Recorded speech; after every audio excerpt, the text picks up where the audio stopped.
युद्ध विराम होने से हम सबसे पहले तो सेनानियों को, अपनी डिफेंस सर्विसेज को सल्यूट करते हैं कि उन्होंने मुंह तोड़ जवाब दिया और सारा देश इकट्ठा होकर एक ही आवाज़ में कहता रहा कि अब हद हो चुकी है, अब जवाब देना चाहिए। और जिस तरह से डिफेंस सर्विसेज ने तुरंत उनके जो टेररिस्ट कैंप्स हैं उन पे हमला किया, उनकी डिफेंस इस्टेब्लिशमेंट पे हमला किया, लाहौर पे हमला किया, तो इस बात से सारा देश उनके साथ है और आपको सल्यूट करता है। पहली बात तो ये। दूसरी बात कि युद्ध विराम कैसे हुआ, क्यों हुआ, कई सवाल उठते हैं। उसके बारे में मैंने पहले भी कहा था कि एक स्पेशल सेशन ऑफ पार्लियामेंट बुलाना चाहिए। उसके बाद कांग्रेस पार्टी ने, बाकी सब दलों ने भी यही बात दोहराई। उसका जवाब सरकार से नहीं आया। अब युद्ध विराम हुआ है तो निश्चित रूप से हम दोबारा यही सवाल करेंगे कि आप जल्द से जल्द स्पेशल सेशन ऑफ पार्लियामेंट बुलाइए, क्योंकि हम मॉनसून सेशन तक तो वेट कर नहीं सकते। अभी तो उसमें कई महीने बाकी हैं और सवाल उठते रहेंगे और अगर जवाब नहीं मिलेगा तो जो वातावरण है उसमें करवाहट आ जाएगी। हम नहीं चाहते कि वातावरण में करवाहट आए। स्पेशल सेशन का अगर ऐलान करते हैं तो बहुत अच्छी बात है। पिछली बार आपको याद होगा कि जब 26 लोगों को बेरहमी से पहलगाम में मारा गया और टेररिस्ट ने मारा, उस समय उसके बाद ऑल पार्टी मीटिंग हुई और मैंने पहले भी कहा था कि मुझे तो अच्छा नहीं लगा कि इतना बड़ा हादसा हुआ हो, इतना बड़ा आक्रमण हुआ हो, जहां 26 लोगों की मृत्यु टेररिस्ट के हाथ हो गई हो और मंत्री जी उस बैठक में शामिल नहीं थे। उनको शायद ये लगता था कि बिहार की इलेक्शन ज़्यादा महत्वपूर्ण है। फिर वो बॉलीवुड भी गए, केरला भी गए। शायद उनको लगता है कि कहीं भी हादसा ऐसा हो जाए, चाहे मणिपुर में जो भी हो जाए, जाना ज़रूरी नहीं है। और मैंने ये भी सुना है कि पहलगाम में उनका उनको जाना था और वो भी पहलगाम में नहीं गए। उन्होंने अपना जो फैसला था जाने का वो वापस ले लिया, वहाँ नहीं गए। मालूम नहीं क्यों नहीं गए। तो इन चीज़ों पे सवाल उठते हैं और मुश्किल ये है कि कोई सवाल देने वाला है, जवाब देने वाला है नहीं। हाँ? तो ना सवाल उठेंगे ना जवाब मिलेंगे, तो ना सवाल उठते हैं ना जवाब मिलते हैं। इनको लगता है कि शायद हम कौन होते हैं। ये अच्छी बात नहीं है। अब आप डोनाल्ड ट्रंप को ही देख लीजिए, रोज़ के रोज़ वो प्रेस के सामने आते हैं, रोज़ के रोज़ जवाब देते हैं। उनको जवाब भी उनके सवाल भी बड़े करवाहट होते हैं, फिर भी जवाब देते हैं।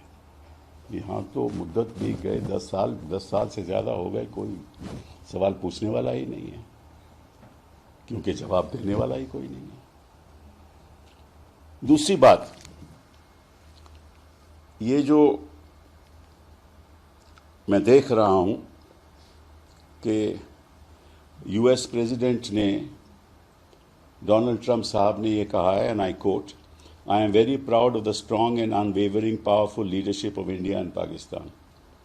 I am proud that the USA was able to help you arrive at this historic and heroic decision.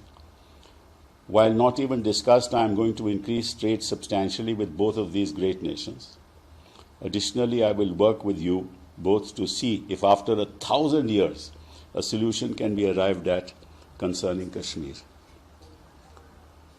तो इस ट्वीट पे भी बड़े सवाल उठते हैं। वो कहते हैं कि और ये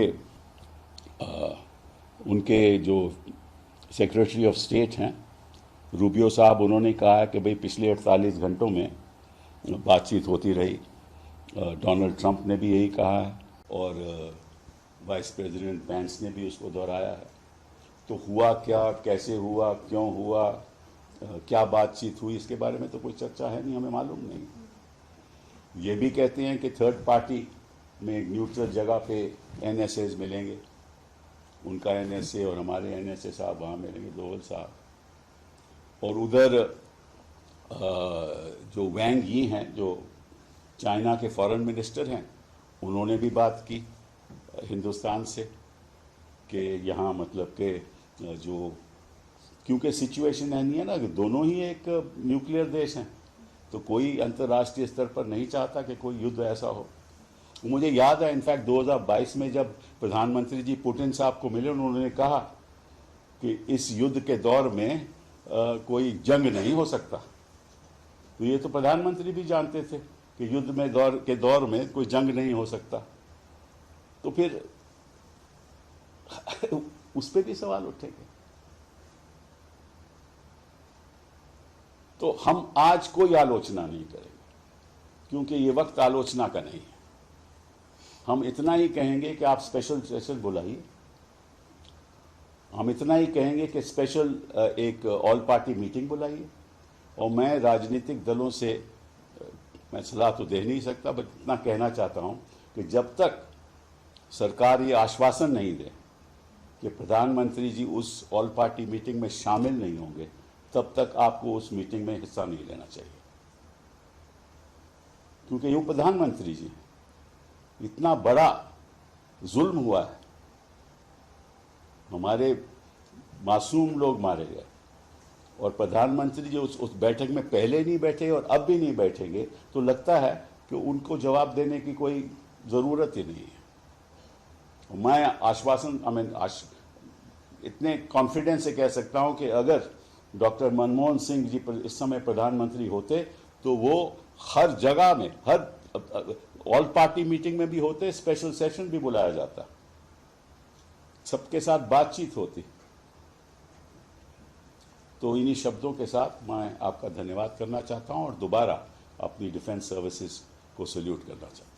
Sir, the first announcement of ceasefire was first done by the DC, Washington DC, and then subsequently by the Indian government and the Pakistan government. How do you see this, sir? No, I have said that several questions arise in this. As I said, I don't want to, at this point in time, we are in a ceasefire situation, and I welcome the ceasefire.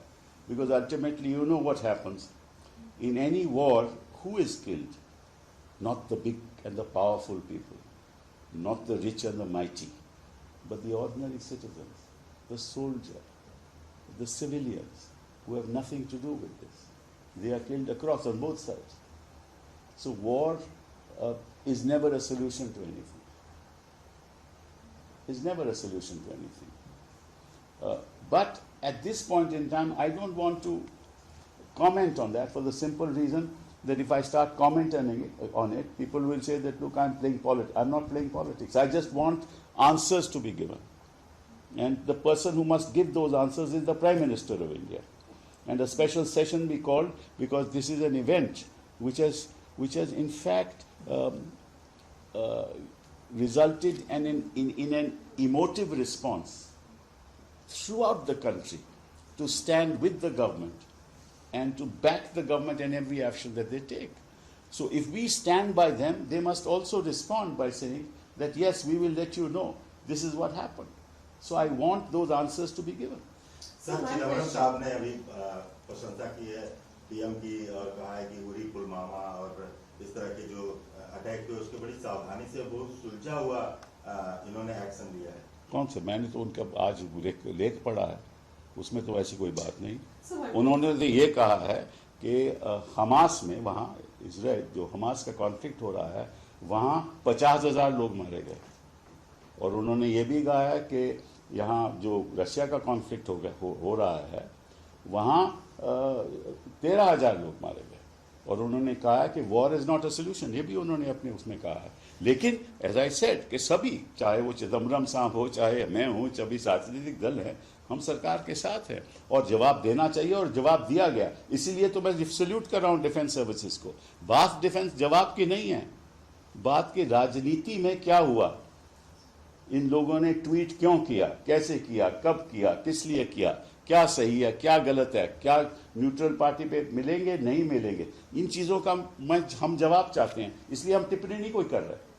So one question, the government yesterday said that any future act of terrorism will be treated as an act of war. In the present, we are talking about the future, but the large consensus in the public is that the terrorists in the Pahalgam attack is still at large. They have neither been identified or captured by the government. Well, I don't know. I mean, we don't know those facts. Therefore, those questions will have to be answered.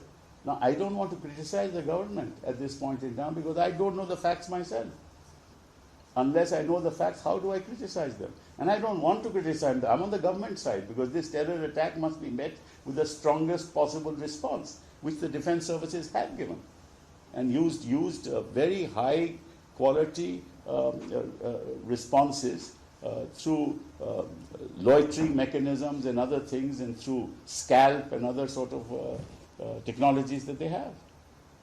Sir, Toronto के tweet पे जो आपकी भाषा समझ में आती है कि लाखों लोगों की जान जा सकती थी, तो क्या ऐसा लगता है कि पाकिस्तान मन बनाए बैठा था? उनकी बातों से जो लग रहा है कि कोई न्यूक्लियर अटैक करेगा या और एस्केलेट करेगा, और उनकी इंटरवेंशन नहीं, एस्केलेशन तो हो रही थी, एस्केलेशन तो निश्चित रूप से हो रही थी, क्योंकि जब हमने कड़ा जवाब दिया, मुंह तोड़ जवाब दिया, तो उन्होंने भी श्रीनगर पे, पुंछ पे, जम्मू पे और सारे राजस्थान में, सारे बाउंड्री, अपने बॉर्डर पे उन्होंने आक्रमण शुरू कर दिया।